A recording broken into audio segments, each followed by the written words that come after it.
In reality, as my buddy who came back from Iraq said, you know,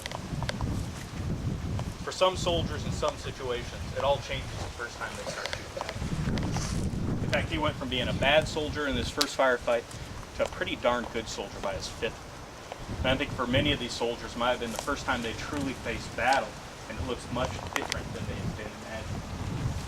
As you walk, you know, up at Frederica, as you explore this area down here, I want you to really think about history not as just these big stories of empires and battle, but I want you to think of it from the settlers' viewpoint. These guys who were thrilled to have soldiers here to make shoes for them.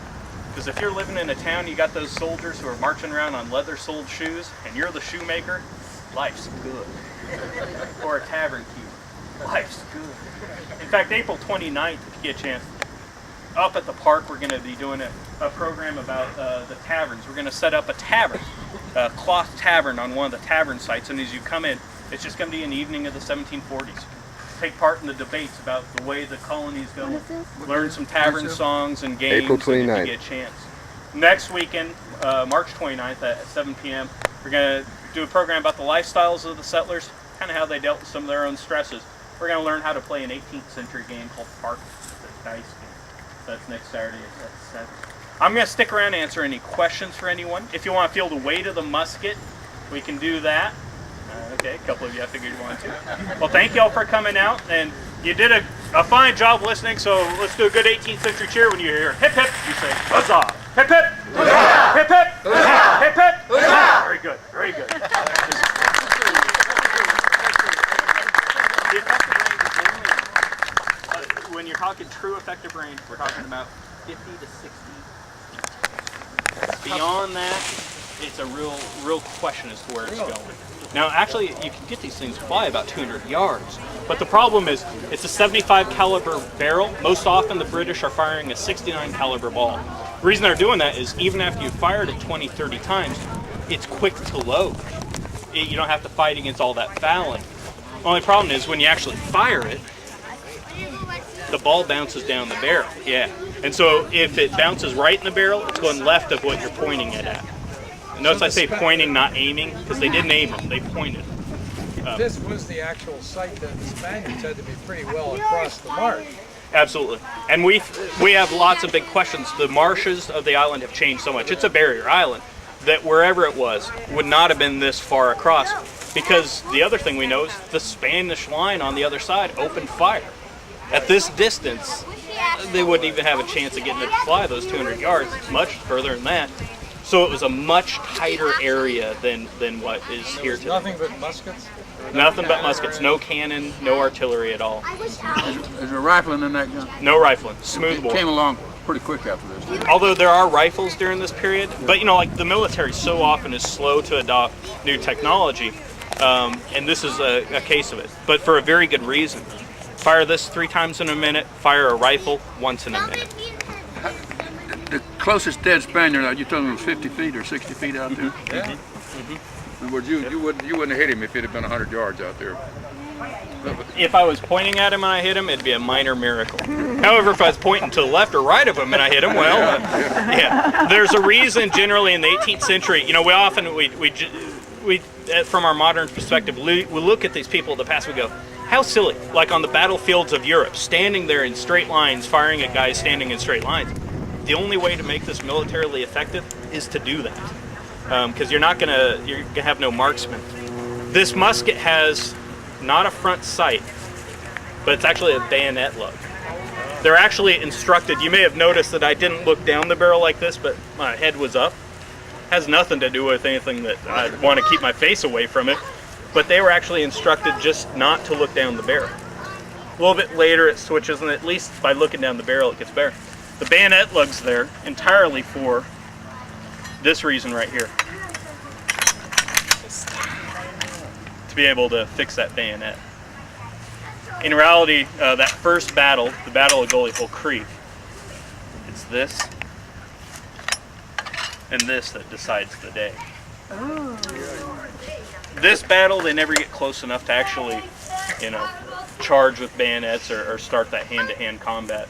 bayonets and swords are useful for. Did the Spanish keep records of how many men were here and How many were killed? went home? You know, answer it in a strange way.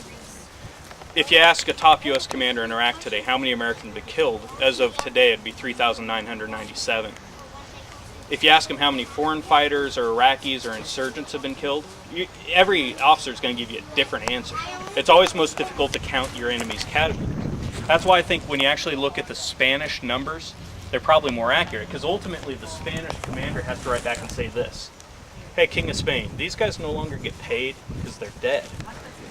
And that's why I think that number that the Spanish use, which is 7, is far more accurate. 6 grenadiers and 1 officer. Now, if you look at some of the British accounts, particularly as time goes by, those numbers really grow. I don't know if anyone's an old soldier here, but I don't know if your stories from your days in the military, whether it's combat related or not, all the stories seem to grow sometimes.